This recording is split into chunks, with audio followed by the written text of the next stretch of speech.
Guys, tapos na po yung talaga yung final na ng ngipin ko. Ayan na siya, oh.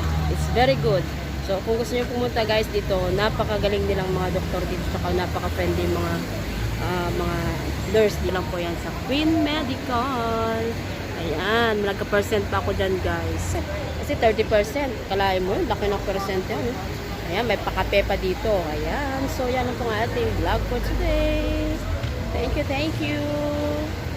Queen Medical. Finally, tapos na lahat yung naka-apat na session ako eh. Grabe. 4 akong bumalik dito. Pang-4 akong bumalik ngayon eh. Para sa final ng ngipin ko. Pero okay na guys. Ayan. Thank you, Queen Medical. Nag-review pa ako dyan. Maganda pa yan guys. Ayan.